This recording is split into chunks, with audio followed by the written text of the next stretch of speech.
más allá de la innovación. El espacio sonoro mensual de Open Expo Europe para estar al día de la innovación tecnológica abierta. Más allá de la innovación.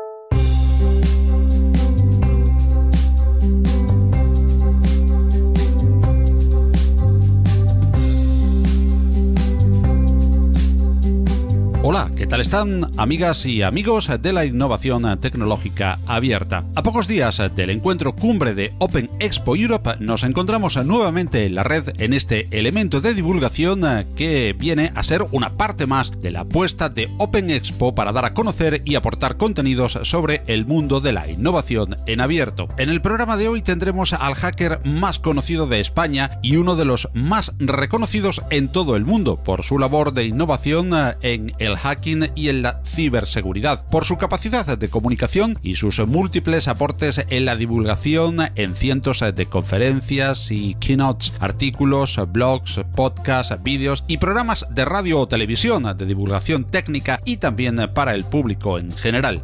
Chema Alonso no necesita mucha más presentación que su propio nombre, que está ligado al hacking, a la tecnología, la investigación, la divulgación y la innovación al más alto nivel. Chema Alonso estará presente en la gran cita del 20 de junio en Open Expo Europe, en La Nave, en Madrid.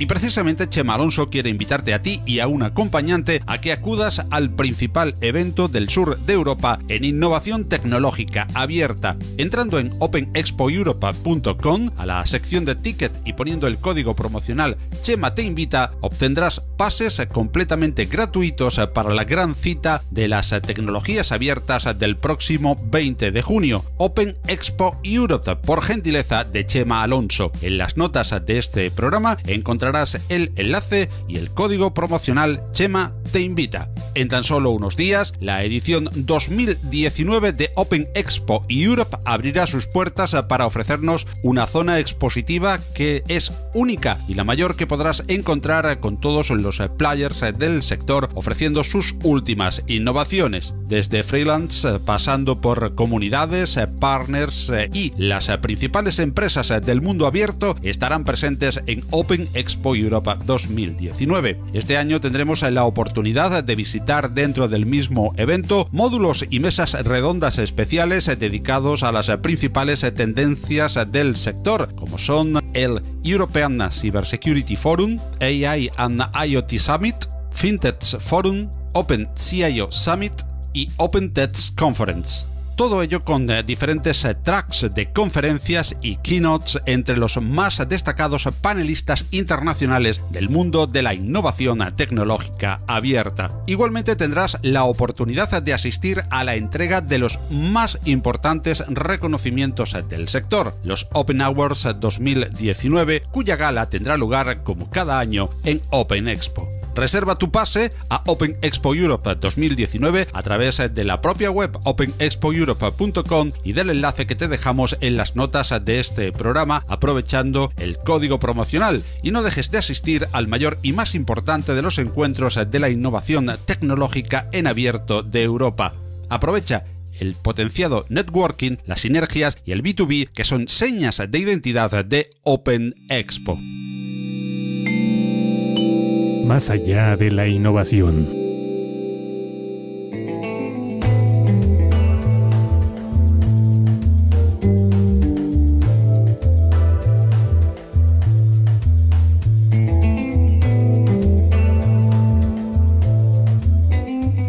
Nuestro invitado hoy, en Más allá de la innovación, necesita muy poca presentación. Basta con poner su nombre en un buscador para que aparezcan sus múltiples aportaciones al software y a la ciberseguridad, no solo en forma de reconocido código, sino también en cuanto a divulgación por sus incontables conferencias, libros, artículos, web, blogs y programas de todo tipo donde participa para acercar la innovación tecnológica en este ámbito no solo al profesional, sino también al gran público.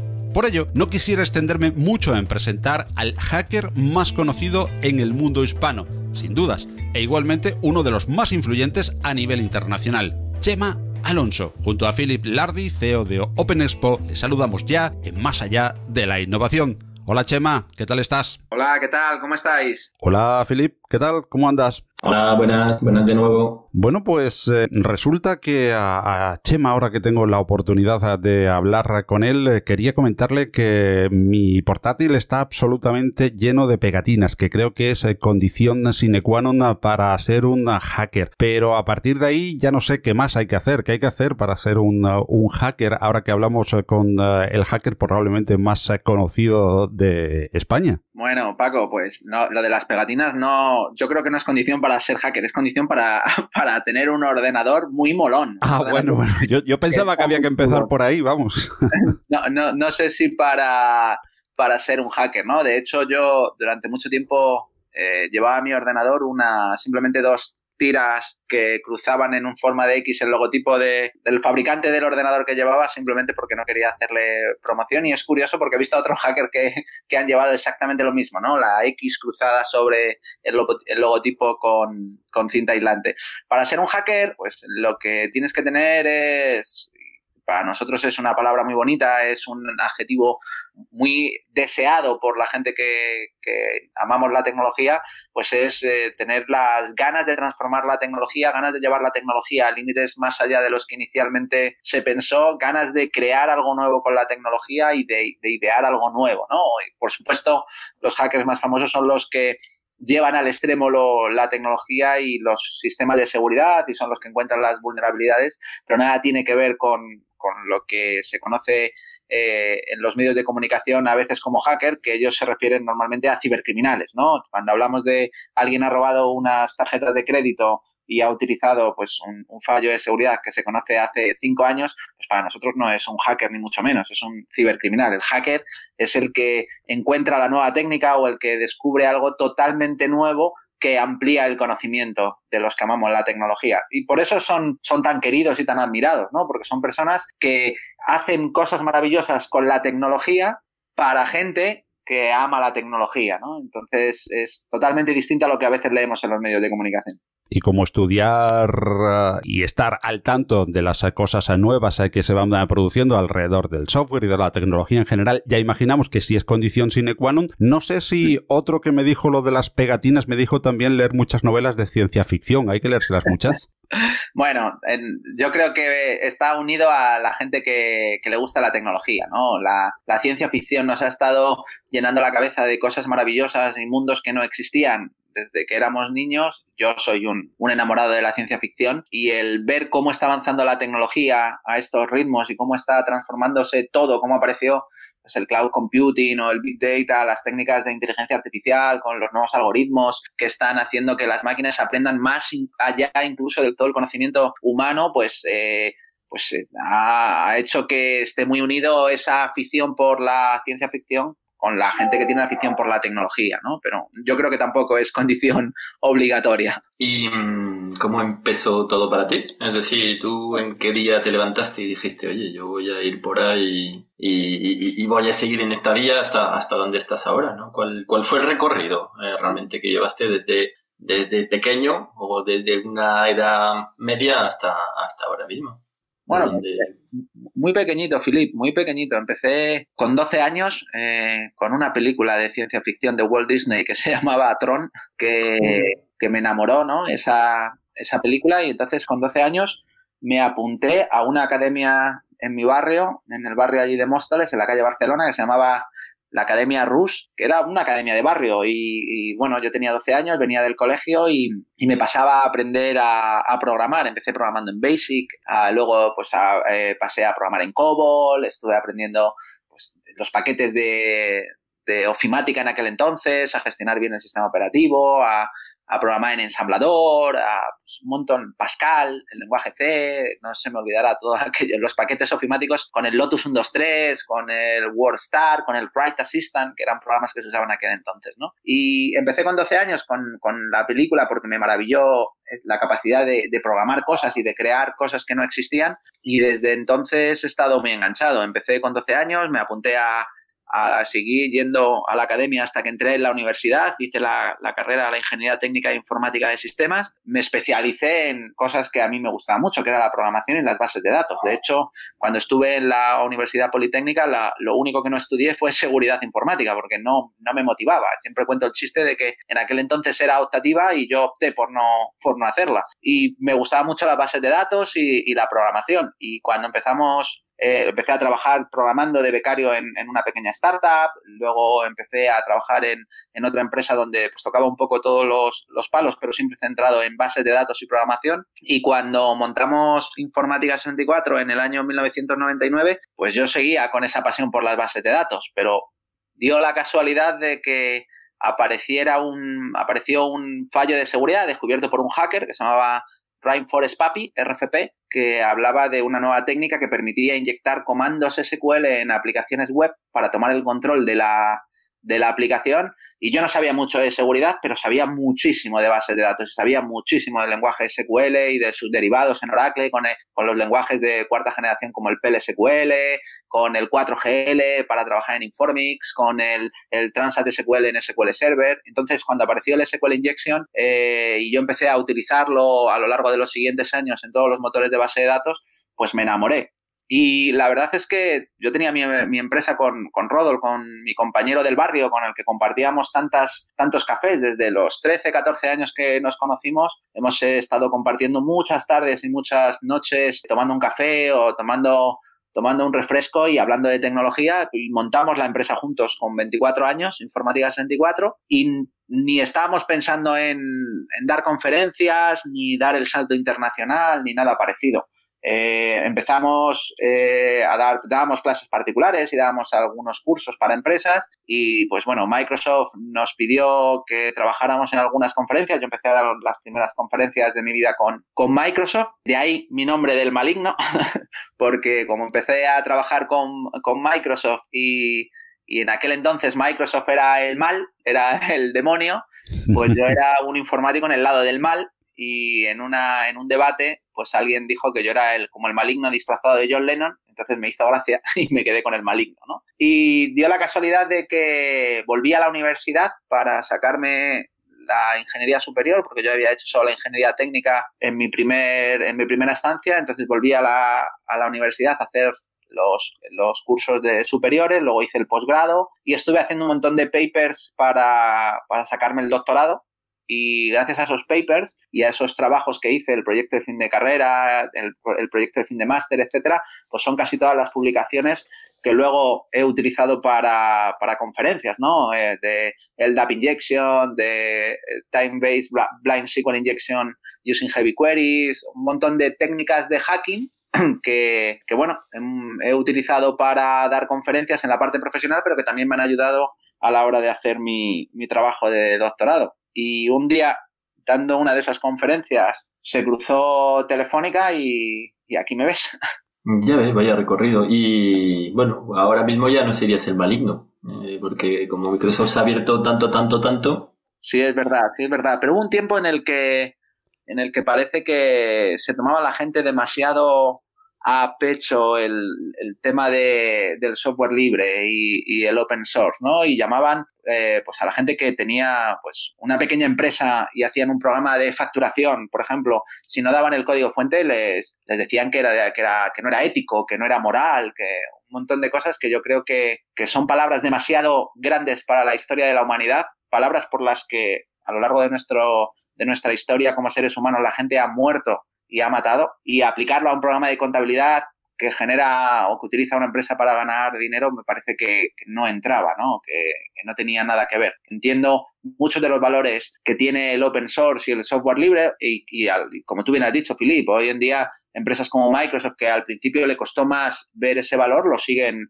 a rajatabla y lo utilizan y le sacan provecho, ¿no? Y por otro lado, pues hemos tenido otras empresas como Red Hat que también le vieron el valor a tener pues software con licencias y software que no era tan libre como el resto del código y que bueno, pues que también ha funcionado, que es un modelo lícito de negocio, pero hubo unos años donde parecía que esto era más una religión que hablar de tecnología, ¿no? Sí, no, no, y a ver, yo la guerra pues la he visto, bueno, sufrido, no sufrido, pero sí que la he visto bastante, ¿no? Luego pues, tienes la guerra entre el software libre y el open source, es decir, si vamos más allá, también aquí pues tienen muchos matices entre una cosa y otra y también aquí da mucho de qué hablar, realmente. Yo reconozco que tuve la suerte de hace poco estar con Richard Stallman y fuimos a comer y le llevé en coche, le llevé en el móvil a Richard Stallman, le llevé a cambiar sus billetes a la estación de Chamartín y tal, y me reí mucho con él y tal, y tuve debates con él largos y tendidos. Y bueno, yo creo que ya esa religión, esa guerra entre Linus Torvalds y Richard Stallman que tantos permeó por todo el mundo, pues se ha reducido bastante y yo creo que cada cosa está en su sitio y que hoy vemos el valor de cada una de las propuestas y me parece muy bien, ¿no? El equilibrio que tenemos hoy en día. Y una curiosidad maligna, ¿le tuviste que prestar el móvil para llamar? Bueno, pues te veo. Yo tengo, para mi futuro tengo un montón de anécdotas que guardo y que no cuento. Yo las he contado en el blog, algunas las he contado, ¿no? Hace poco contaba cómo le había hecho un dibujo a Satya Nadella y cómo pues le había conseguido que me apoyara en un proyecto en Telefónica con un dibujo en una pizarra en Redmond. Tengo también una anécdota chulísima con Mark Zuckerberg hablándole y él le hice 2 preguntas, él me contestó y con aquello que me contestó ya modifiqué el roadmap de uno de mis proyectos radicalmente y tengo una muy buena con Richard Stallman y es que cuando estábamos comiendo él sacó su ordenador y yo estaba sentado a su lado. Él estaba a mi derecha y yo estaba a su izquierda y sacó su portátil y se puso a trabajar y es muy gracioso, estaba contestando correos electrónicos, editando el código directamente con el editor de texto, con su querido Emacs. Con el BI, ¿no? Sí. Sí. Y entonces le pidió el teléfono a alguien y se levantó y se fue y dejó su ordenador a mi lado y no cerró la sesión.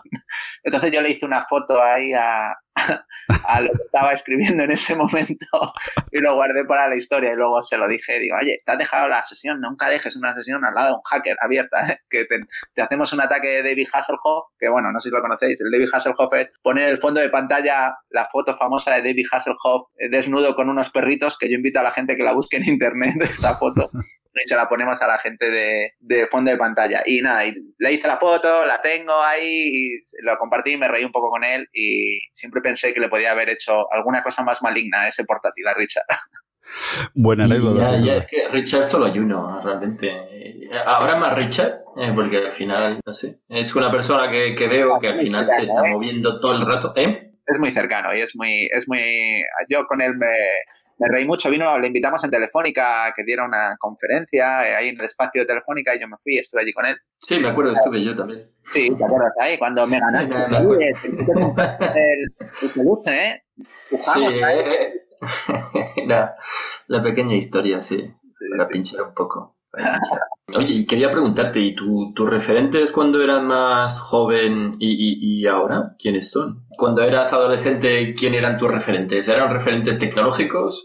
Bueno, a mí ¿Y quiénes, no? Bueno, muchos, ¿no? A mí me gustaban mucho los programadores y los programadores de juegos y bueno, me encantaban los programadores del Monkey Island y los programadores me encantaba el estudio de LucasArts cuando hacían el Loom y todo ese tipo de juegos, me tenían flipado, ¿no? Eso, de hecho, a mí me ha gustado dibujar siempre y hubo una época de mi vida que yo pensé que me iba a dedicar al grafismo por ordenador, pero no soy tan bueno. De hecho, mi proyecto de fin de carrera en la Universidad Politécnica de Madrid, cuando hice la ingeniería técnica, fue en geometría computacional, porque a mí no me gustaba la seguridad en aquel entonces y me gustaba la geometría computacional y hacer cosas con algoritmos de triangulación, con cierres convexos, con la marcha de Jarvis, el algoritmo de Melkman, cosas que eran complejas per se, o cómo aplicar pues, diagramas de Voronoi para resolver soluciones de puntos en el espacio, algoritmos de recta de barrido. Eso es lo que a mí me gustaba, ¿no? Entonces, al principio mis referentes iban más por ese área. Luego, es verdad que cuando empecé con mi empresa me suscribí a una newsletter de Una al Día del mítico Bernardo Quintero, que para mí es un referente único en este país y pues bueno, todo lo que ha hecho y cómo ha sido una piedra para que nos apoyáramos muchos, y con la newsletter de Una al Día y con su ISPASEC, con su Virus Total, que luego vendió a Google y que ha conseguido traer una empresa como Google a Málaga, ¿no? Y ahora está con un nuevo proyecto que es Chronicle. Entonces yo leía las noticias de Bernardo Quintero y eran el punto que utilizaba para seguir tirando, ¿no? Y luego, por supuesto, Ropero, Sergio de los Santos, que todos escribían en la newsletter de Una al Día, para mí eran, pues bueno, los referentes aquí en España, ¿no? Y luego sí que es verdad que cuando empecé con el mundo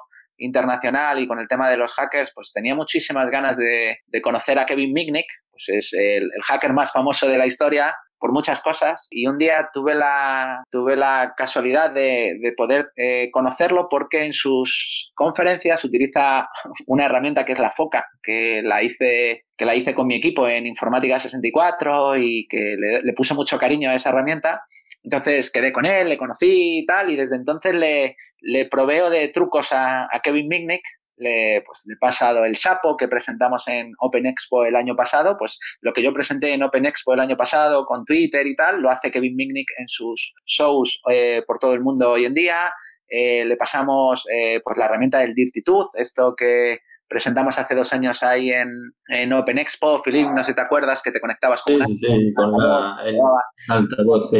Lo estuve utilizando Kevin Mitnick y bueno, pues es un referente que además se ha convertido en un amigo, porque Kevin es súper divertido y súper buena gente y bueno, cuando voy a Estados Unidos pues quedamos en la ciudad que esté de Estados Unidos, él se mueve, vuela y nos encontramos en cualquier lugar del mundo, y era un referente para mí y hoy en día le puedo disfrutar como amigo. Y otros referentes, pues no sé, Mark Russinovich, por ejemplo, que hoy en día es el CTO de Azure y que bueno, pues todo lo que es investigaciones que hacían eran míticas, o David Litchfield, que fue uno de los primeros investigadores en el tema del SQL Injection y que hoy en día se dedica a hacer halterofilia. Se ha puesto grandísimo y súper fuerte David, y bueno, que también tuve la suerte de conocerle en una Black Hat y charlar un rato con él.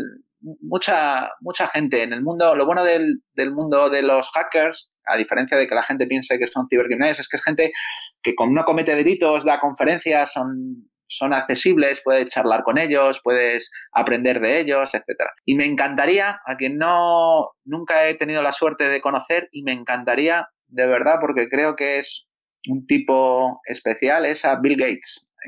Creo que montó una empresa como Microsoft, tuvo visión para los negocios, pero es un programador, es un tío que programaba, era un ingeniero, y creo que las cosas que ha hecho después, a lo largo de muchos años y después de haber dejado Microsoft, pues han demostrado que era brillante y que es brillante, ¿no? Desde lo que hace con la Fundación Melinda Gates para luchar contra la malaria, hasta cosas como forzar a Microsoft para hacer el primer acuerdo con el mundo de Linux y el software libre, y reivindicar que tiene un espacio, que no había que luchar, sino había que darle el espacio al mundo del open source y del software libre, que cambió la concepción de Microsoft sobre todas estas tecnologías y bueno, pues lo que hizo, ¿no? De revivir a Apple en el peor de los momentos y aceptar pues aquella conferencia en la que Steve Jobs salía anunciando a Bill Gates y el acuerdo que había hecho con Microsoft, en el que reconocía que Microsoft ponía el dinero, pero que no tenía derecho a voto con sus acciones, porque le había vetado esa capacidad de derecho a voto, y bueno, Bill Gates lo aceptó para levantar la compañía de Apple, ¿no? Y creo que esa visión que tenía Bill Gates para el mundo de la tecnología, la evolución, y para el mundo de los negocios, pues le hacía muy especial, y tengo muchísimas ganas de conocerlo algún día,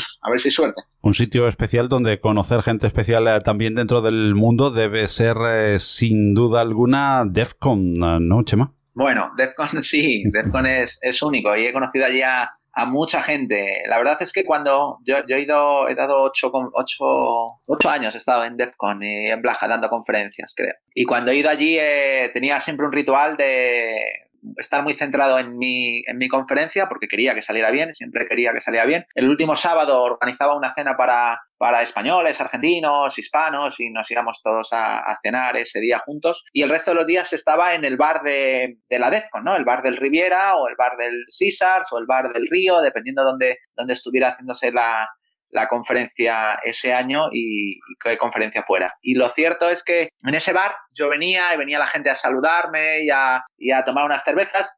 Además, a mí se me reconoce bien con el gorro. Me cantaban, venían ahí los americanos y me decían eso de "Free the Fuca", y venían a saludarme y tal. Y he conocido a gente muy peculiar, gente que me ha ayudado muchísimo, ¿no? Desde John Matherly, el creador de Shodan, que ha estado ahí conmigo, o Maxi Marlinspike, que para mí es Marlinspike, que es un hacker de lo mejorcito que hay. De hecho, es el responsable del cifrado de WhatsApp hoy en día, que es el que lanzó Signal, la herramienta de mensajería con cifrado efímero, etcétera, que luego se ha aplicado en grande de las mecanismos en WhatsApp, y él lo contaba allí entonces con unas conferencias que hablaba del Redphone y de todas sus tecnologías de cifrado efímero con cifrados de curva elíptica y tal, y lo contaba allí y era muy, muy, muy bueno y era brillante y daba gusto escucharle, ¿no? Y Charlie Miller, estar allí, etcétera, ¿no? Y lo que era divertido era ver el ambiente.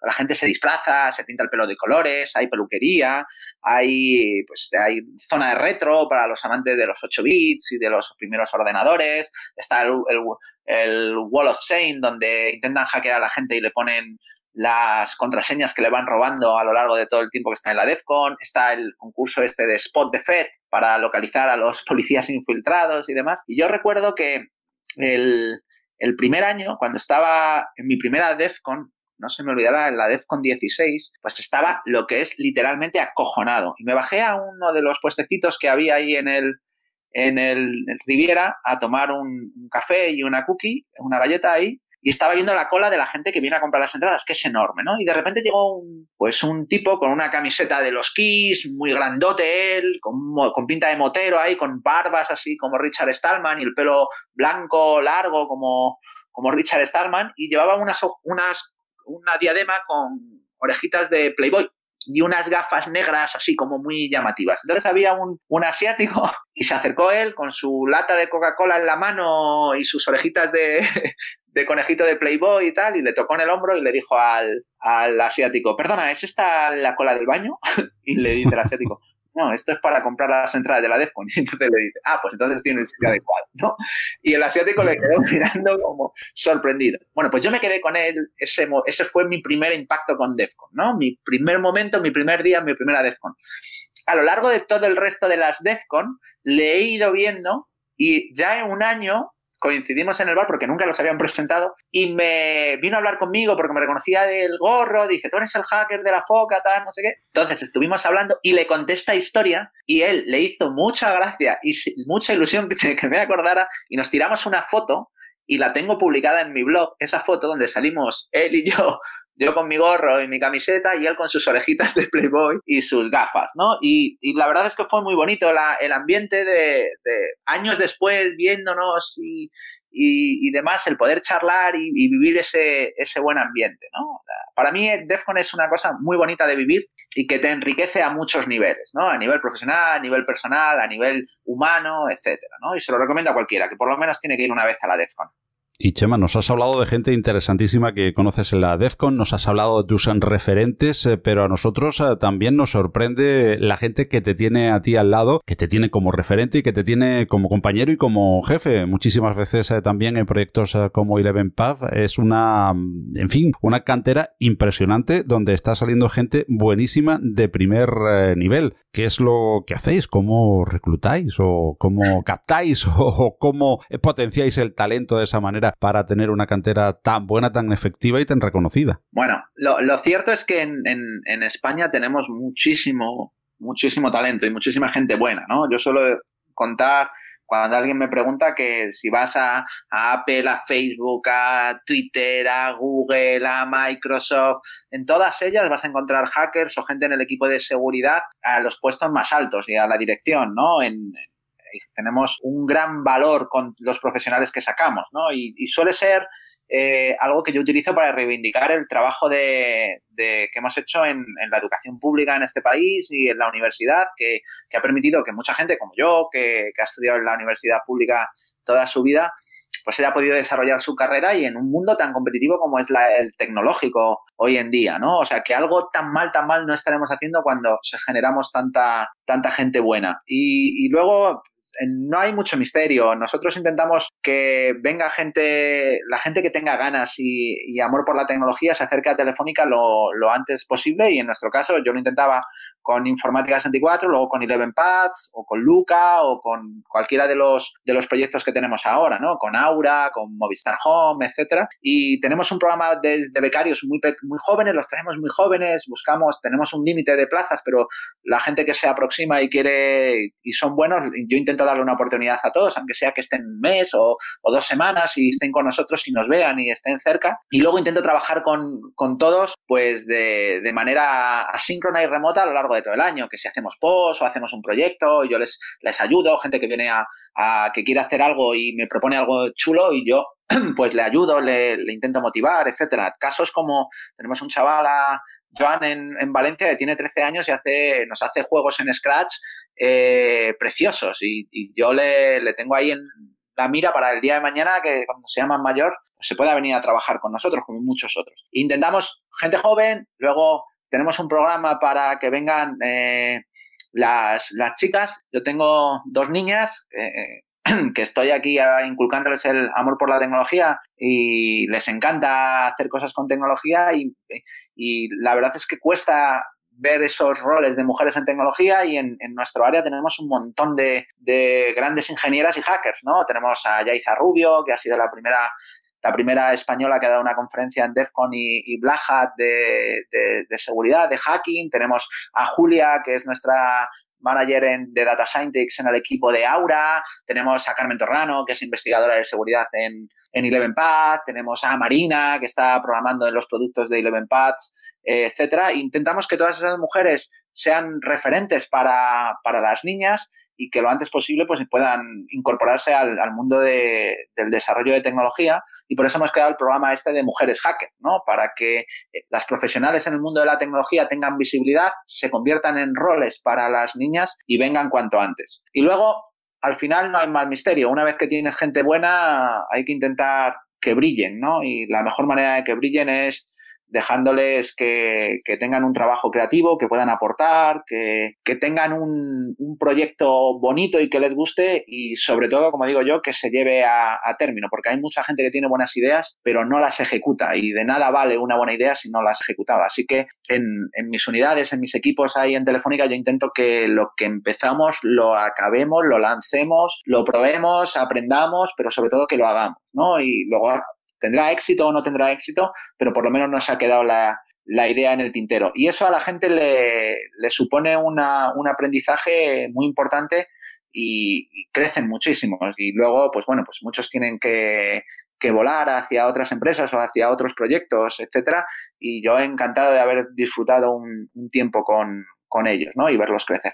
Pues nada, si quieres animar a Joan a venir a Open Expo para dar su primera charla, bienvenido. Bueno, se lo preguntamos, es súper jovencito, pero se lo preguntamos a ver si se anima, porque ha hecho los juegos de Scratch que he publicado ahí, está el código que ha hecho conmigo y tal, son muy bonitos, se lo podemos preguntar. No te preocupes. Oye, si se anima, bienvenido está.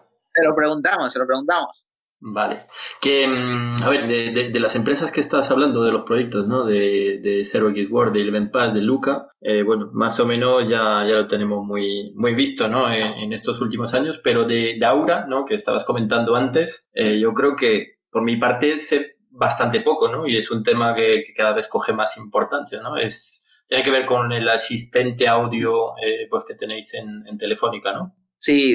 Bueno, al final el mundo está yendo hacia allá. Los servicios cognitivos, que es decir, los modelos de inteligencia artificial que se dedican a investigar las capacidades cognitivas que tiene el ser humano, como la voz, el reconocimiento del lenguaje, la comprensión lectora, el reconocimiento de objetos, el reconocimiento de personas, la reproducción de voz, de un habla, ¿no? Normal, etcétera. Esos servicios cognitivos están muy maduros. De hecho, escribía yo hace poco que si has seguido la evolución de los servicios cognitivos en los últimos 3 años, pues en casi todos ya han superado lo que se llama la paridad humana. Es decir, que un servicio cognitivo tiene menos tasa de error que un humano.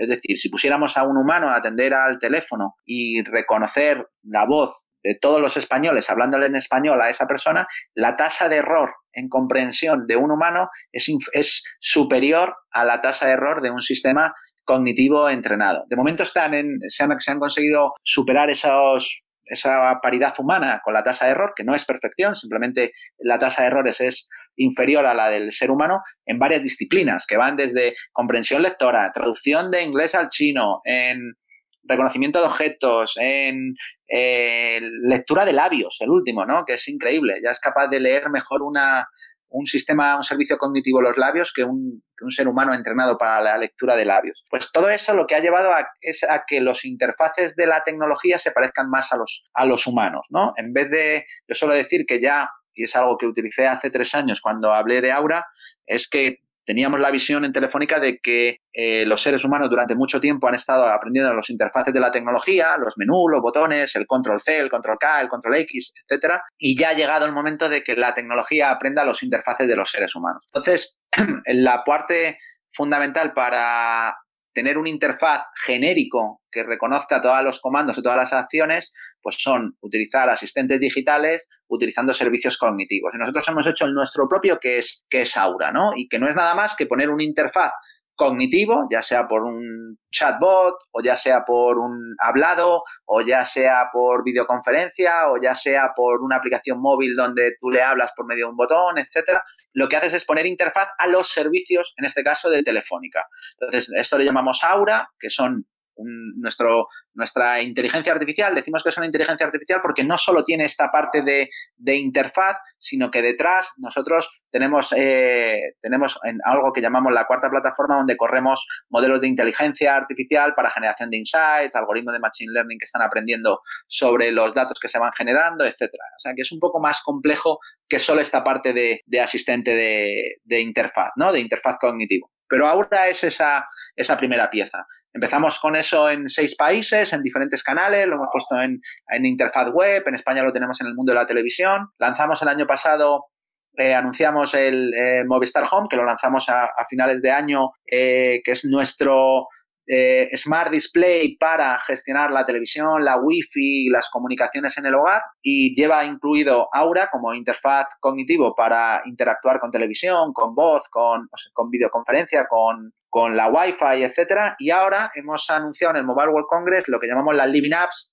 que están en producción en el mes de junio, donde lo que nosotros llevamos son experiencias que tienen sentido disfrutar en el salón de tu casa, ¿no? Como, por ejemplo, pues si quieres saber por dónde va el vuelo de un familiar, pues tú preguntas a Aura y dices, ok, Aura, abre Air Europa, que es uno de los partners que están integrados aquí, y le puedes preguntar cómo va el vuelo de Nueva York a Madrid, ¿no? Y de repente, pues, utilizando la televisión, se te imprime en la televisión, se te pinta en toda la televisión, pues el trayecto que está teniendo ese vuelo, ¿no? O, por ejemplo, quieres saber información pues, del Atlético de Madrid o la lista de deseos del Corte Inglés, etcétera.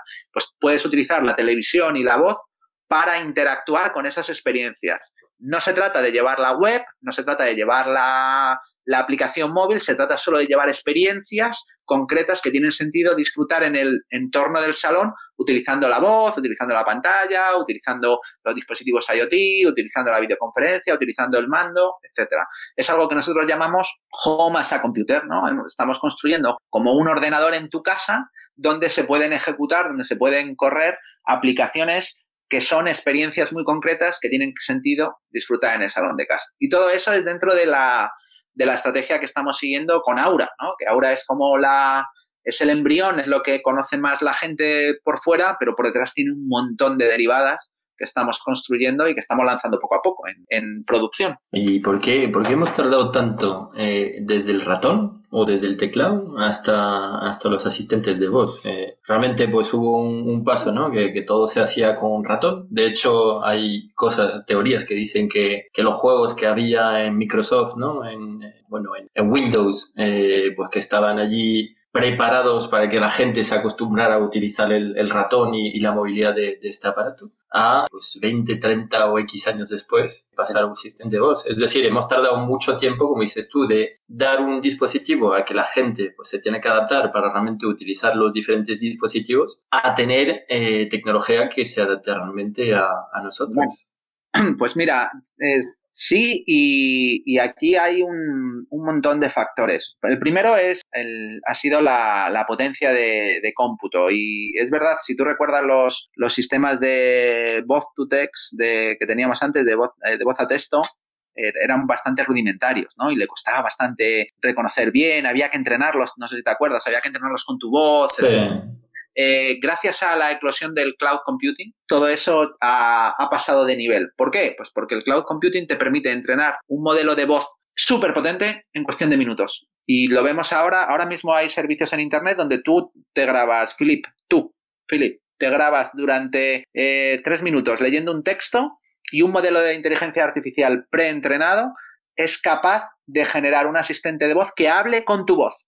Y es increíble y funciona muy bien. Y eso es gracias a que con el cloud computing se pueden hacer entrenamientos con potencia de cómputo que antes era impensable, ¿no? Yo suelo contar que cuando yo estaba en la universidad y tenía ahí 19 años y estaba en segundo, pues estudiaba una asignatura que se llamaba Ingeniería del Conocimiento. Y en aquella asignatura de Ingeniería del Conocimiento yo estudiaba algoritmos de redes neuronales que se utilizan en algoritmos de deep learning, en modelos de deep learning, masivamente hoy en día. Pero en aquel entonces la potencia de cómputo para entrenarlos era altísima y no se hacía viable. Hoy en día un algoritmo de deep learning o entrenar una GAN, ¿no? O entrenar un modelo con reinforcement learning, etcétera, puedes arrancar todas las máquinas que quieras en la cloud, las arrancas, pagas solo por el aprendizaje y las apagas automáticamente. Así que de una manera muy efectiva puedes entrenar un algoritmo de inteligencia artificial. Y además con entornos de Big Data donde tenemos grandes cantidades de datos que las procesamos en tiempo útil, ¿no? Cuento la anécdota de que cuando yo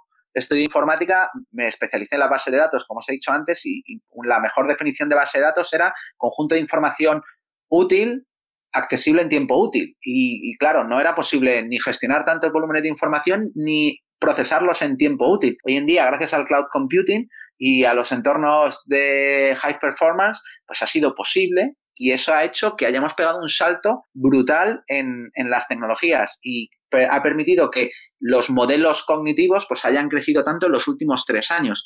Y hemos pasado del ratón, como tú dices, del ratón pasamos al dedo y del dedo hemos pasado a la voz, que es lo que va a llegar ahora mismo. Yo creo que los teléfonos móviles estos con las pantallitas y los botones de los dedos poco a poco irán evolucionando a lo que tenemos con Google Assistant, ¿no? Que es tú hablas, o con Siri, tú hablas y te salen ya las respuestas por pantalla de aplicaciones que no tienen ni instaladas, que están corriendo en la cloud y que se instalan y que puedes interactuar y que puedes hacer clic y que puedes hablar, etcétera, ¿no? Y todo esto es algo que está pasando en muy poco tiempo, pero que hemos necesitado un montón de años para desarrollar las tecnologías necesarias, ¿no? El cloud computing, el big data, etcétera. Y el siguiente paso será que ya te dé las respuestas antes que preguntes. Bueno, en eso se está trabajando ya, ¿no? Sí, la analítica predictiva es así, ¿no? Y si tú recuerdas si ya te coges el Google Assistant en los teléfonos Android, pues ya te decía cuando ibas a salir que salieras deprisa porque ibas a tener un problema de tráfico, porque ya se ha aprendido tu ruta, sabes que vas a ir al trabajo, qué tal, y ya predice eso, ¿no? O cuando te levantas de un restaurante y el sistema ha sido capaz de aprender y detectar que tú ibas a la velocidad de coche, te paras, vas a la velocidad de a pie, te metes en una ubicación donde es un point of interest de un restaurante, estás ahí durante 1 hora, hora y media, y cuando te empiezas a mover otra vez andando, te llega una alerta y te dice, oye, tu coche está aparcado allí, porque ya está prediciendo lo que vas a hacer, ¿no? Entonces los sistemas de analítica predictiva cada vez los vamos a tener más encima, ¿no? Y en el entorno del hogar pues va a ser una eclosión. Cuando tú te levantas por la mañana ya te va a predecir cuáles van a ser tus comportamientos con los sensores, te va a preparar el café o te va a subir las persianas, ¿sabes? Y va a ser todo en base a aprendizaje hecho sobre tus comportamientos. Sí, el siguiente paso es Minority Report, ¿no? Bueno, ya tenemos mucho de eso. Ya vamos, sí, ya tenemos bastante. Y a ver, y una pregunta, realmente todos los servicios que tenemos ahora mismo gratuitos, accesibles, aparte, por supuesto, de, por ejemplo, Facebook, ¿no? De sacar allí datos de nuestros datos y generar negocio con ello. ¿Tú crees que al mismo tiempo estamos entrenando inteligencias artificiales a aprender sobre nosotros? Pero aprender sobre la psicología humana. Sí, claro. Al final estamos dando datos y estos datos se utilizan para entrenar modelos de inteligencia artificial y por supuesto, pues tenemos retos, ¿no? Porque hemos visto que las inteligencias artificiales al final aprenden con datos donde llevamos lo peor de nosotros mismos, ¿no? Los sesgos de género, los sesgos de edad, los sesgos de raza, los sesgos de religión y tal. Todos están llevando en datos que existen, que están publicados en Internet y que si no los controlamos, pues vamos a tener un serio problema de aprendizaje, ¿no? Hablaba en la keynote hace nada Sundar Pichai, el CEO de Google, pues hablaba de que han sacado una nueva tecnología que se llama TCAP, que es Testing with Concept Activation Vectors, que es algo así como vamos a coger una vez que ha aprendido la inteligencia artificial y vamos a ver cuáles son los vectores de activación, ¿no? Lo que hace que dispare la respuesta predictiva para un determinado concepto. Y ponía el ejemplo de las cebras, pues bueno, lo que dispara que la inteligencia artificial reconozca a un animal de 4 patas que más o menos se parece a un caballo y tal, como una cebra, son las rayas. Pero cuando veían ese mismo aprendizaje para lo que era un cirujano, pues uno de los conceptos con los que aprendía era que era un hombre. Y eso es un sesgo, ¿no? Un sesgo de género con el cual estamos aprendiendo. Todos los datos que estamos dando se están utilizando, absolutamente todos. Y yo ponía ayer en Instagram una foto de, no tiene sentido. Una persona me manda por Dropbox unas fotos para que me las descargue y tal de mi niña, y cuando veo me pide permisos para toda mi agenda de contactos, número de teléfono, etcétera. Wow, no tiene sentido. Voy a bajarme las fotos que me envía alguien, un usuario tuyo de Dropbox. No me puedes pedir a mí que te dé hasta la última información. No tiene sentido. Imagínate que tú vas y hemos hecho un vídeo de esto, de una ferretería, donde tú vas a una ferretería a comprar una linterna y te dicen, no, es gratis, pero dame tu agenda de teléfono, dame todas tus fotos gratuitas, dame la contraseña de la taquilla del gimnasio, etcétera, y tú le tuvieras que dar todo eso. No tiene ningún sentido, ¿no? Hemos creado un modelo de pago de servicios en Internet hecho totalmente con nuestra privacidad y que no es sostenible a lo largo del tiempo, porque nos estamos cargando algo que por defecto los seres humanos queremos. No hay un ser humano al que le preguntes si no quiere tener privacidad y te diga que no le importa la privacidad. Claro que sí, a todo el mundo le preocupa la privacidad, ¿no? Me gusta mucho el anuncio de Apple, donde están dos personas discutiendo en un bar y llega el camarero y se callan, sonríen hasta que se va el camarero y siguen discutiendo, porque todos queremos tener privacidad en algunos momentos de nuestra vida. Y este modelo de pagar todo con datos para alimentar a las inteligencias artificiales, con datos que le estamos dando por servicios a veces nimios, servicios a veces que son irrisorios, pues no es sostenible a lo largo del tiempo. Mira, te invito a... Mira, perdona, Paco. Pues te invito a mirar allí lo que está sacando Gael Duval, que pues fue el fundador de Mandrake. Mandrake tal vez os suena hace más de 20 años, que está trabajando en este sentido y es realmente bastante chulo lo que está allí lanzando. Le echaré un ojo. No, lo tiro por ahí sin hacer spoiler ni nada, pero realmente es algo muy, muy interesante que justo lo ha anunciado hace unas semanas y que lleva trabajando allí bastante tiempo en ello y yo creo que va en este sentido, ¿no? Muy bien, le echaré un ojillo. Sí. Escuchando a Chema ahora hablando de los nuevos retos, de algo que no hemos hablado mucho, curiosamente, con Chema Alonso, del tema tan concreto de la ciberseguridad, hablando un poco de los nuevos retos que se plantean, y es que ahora hay miles de cacharros en un hospital con sus IoTs, pulseras inteligentes, gafas inteligentes, teléfonos móviles. Lo que antes era una fortaleza, que era mi PC o el PC de mi escritorio, de mi trabajo, el servidor, el data center, dos fortalezas ahí que había que cubrir, ahora resulta que son pues un montón de cositas por donde se nos puede atacar, y a veces te encuentras usuarios que dicen, bueno, ¿y yo para qué quiero proteger mi PC, incluso el servidor de mi trabajo, si lo estoy dando todo? Estoy identificado en 3.000 bancos cuyos datos están por ahí, estoy identificado en tantas plataformas, redes sociales, sociales, de alquiler de coches, de etcétera, etcétera, etcétera, que saben todo absolutamente de mí para que quieren entrar en mi PC. Si entrando en cualquier nube o hackeando 3 o 4 de los servicios importantes ya saben todo de mí. ¿Ha cambiado todo esto el concepto de ciberseguridad y ya no hay que preocuparse para nada del PC o del teléfono? Bueno, hay que preocuparse de todo. No, lo que se ha hecho es, se ha diluido la frontera totalmente, se ha expandido y se ha atomizado la superficie de exposición de las vulnerabilidades totalmente y ya cada vez vemos más ataques que van contra las personas, los directivos, etcétera, en su interacción con el mundo de Internet, ¿no? Y, por supuesto, en las organizaciones, los dispositivos IoT que se han colado dentro de los edificios y dentro de las redes, lo que nosotros bautizamos internamente en 11paths como el Shadow IoT, ¿no? El IoT que se te había colado dentro de tu empresa, pues ha hecho que se generen nuevos riesgos dentro de las organizaciones que hay que controlar. Ya no hablamos solamente de prevención y detección y respuesta, hablamos también de ciberinteligencia. Ya tienes que estar con 20.000 ojos mirando todo y lo que está pasando en Internet que te afecta a lo que tienes dentro de tu organización. Entonces, digamos que ha abierto el rango de cosas que tienes que mirar y que tienes que preocuparte y, por supuesto, las organizaciones que no tienen equipos de ciberseguridad adaptados al nuevo ecosistema o al nuevo escenario, pues están sufriendo muchísimo porque se ha complicado y no hay magia, no hay nadie que vaya a mirártelo por ti. Va a ser una sucesión de trabajo para mantener seguro y protegido tanto a las personas como los activos de una organización. Es, por lo tanto, también, ya que hablamos en el podcast más allá de la innovación constante la ciberseguridad.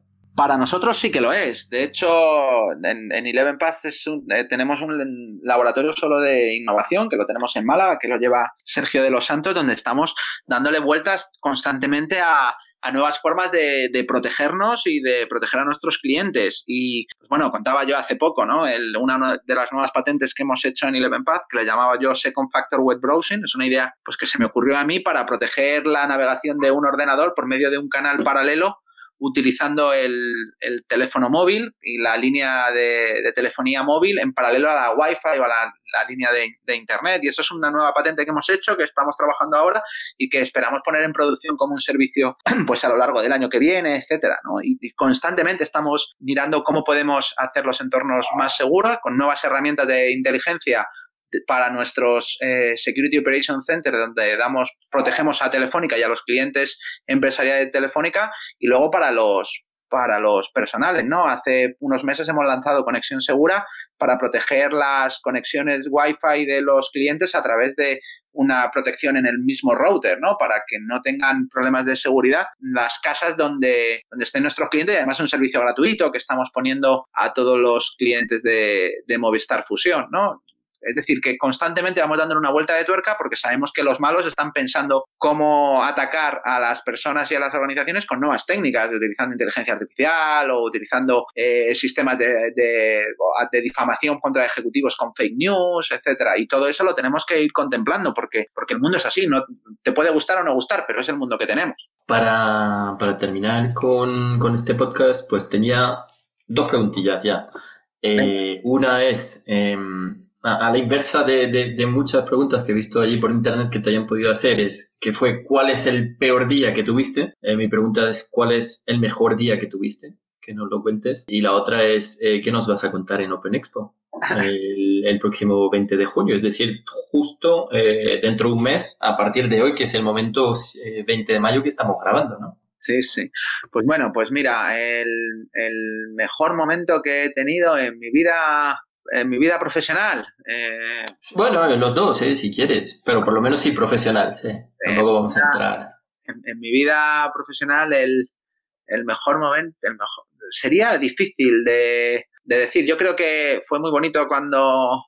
Es difícil. Yo tengo la suerte de haber vivido muchas cosas bonitas a lo largo de mi carrera profesional y además acompañado de mis amigos. Rodo, los hablaba de él, que nos conocimos cuando tenía yo 13 años y él 15, sigue trabajando conmigo. Llevamos 30 años juntos aquí y y trabaja conmigo, ¿no? Y es una maravilla, y el resto de la gente también, ¿no? Yo creo que en mi vida profesional hay muchos días bonitos y cada día que voy al trabajo ahí en Telefónica con mi gente haciendo tecnología es un día bonito y creo que me quedan todavía muchos días bonitos, así que sería difícil de decir. Y lo que voy a hablar en Open Expo, pues mira, os he hablado antes de lo del Second Factor Web Browsing, que era una patente con una idea. Bueno, pues hace tiempo también se me ocurrió una idea que tiene que ver con identidad, con seguridad, que tiene que ver con Machine Learning, con cosas también didácticas, y va a ser una sorpresa.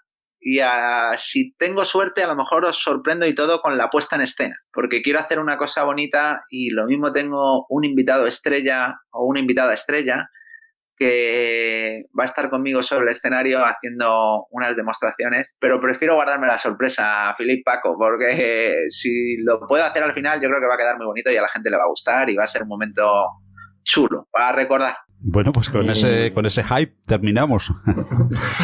Totalmente, sí. Yo que estoy pensando en mago, un ventríloco. No, no sé, ya lo veremos. Un repartidor de correos.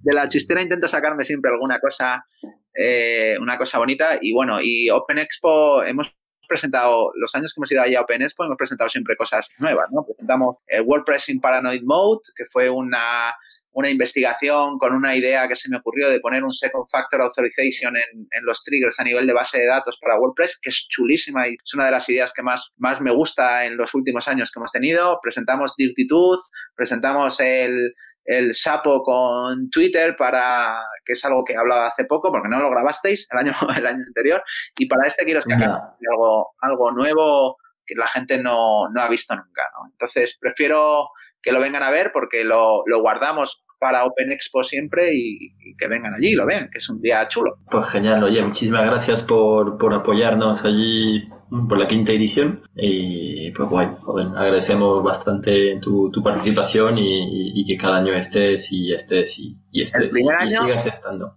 El primer año hablé de Latch allí, sí, me acuerdo. Sí, el primer año fue en Galileo, ¿no? Por Arapiles. Fue nuestra 2ª edición y allí me acuerdo. Sí. Así que nada. Creo que hasta tengo una foto por ahí. Muchísimas gracias, Chema. Bueno, gracias a vosotros y nada, y ya nos vemos allí en Open Expo. Pues con ese anticipo y ese momento hype de la conferencia del keynote de Chema Alonso en Open Expo terminamos. Gracias, Chema. Gracias a vosotros, un abrazo. Gracias a Philip. Muchas gracias a ti, gracias a vosotros, hasta luego.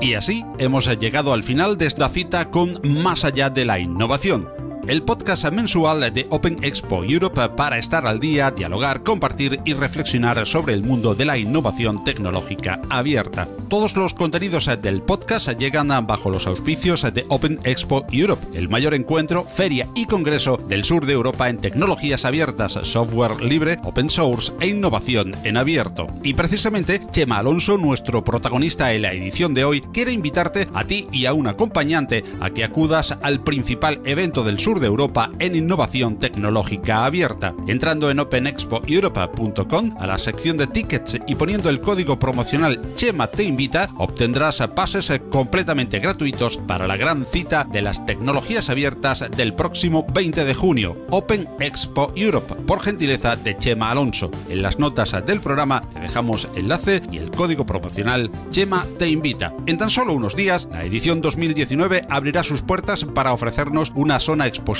única y la mayor que podrás encontrar con todos los players del sector ofreciendo sus últimos productos e innovaciones. Desde freelance, pasando por comunidades, partners y las principales empresas del mundo abierto, todos estarán presentes en Open Expo Europe 2019. Este año tendremos la oportunidad de visitar dentro del mismo evento módulos y mesas redondas en paralelo dedicados a las principales tendencias del sector, como son el European Cybersecurity Forum, AI and IoT Summit, FinTech Forum, Open CIO Summit y Open Techs Conference. Todo ello con diferentes tracks de conferencias y keynotes entre los más destacados panelistas internacionales del mundo de la innovación tecnológica abierta. Igualmente tendrás la oportunidad de asistir a la entrega de los más importantes reconocimientos del sector. los Open Awards 2019, cuya gala tendrá lugar como cada año en Open Expo. Reserva tu pase a Open Expo Europe 2019 a través de la propia web openexpoeurope.com y del enlace que te dejamos en las notas de este programa.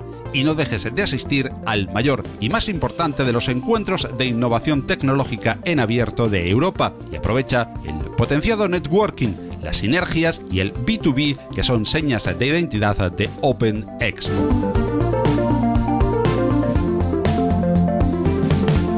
Toda la música de Más allá de la innovación procede de Incompetence.com bajo la dirección de Kevin MacLeod y se licencia Creative Commons, al igual que todos los contenidos del podcast con atribución compartir igual. Más allá de la innovación es distribuido por Google Podcasts, Spotify, iVoox, Spreaker y Apple Podcasts y a través del feed principal en la web openexpoeurope.com.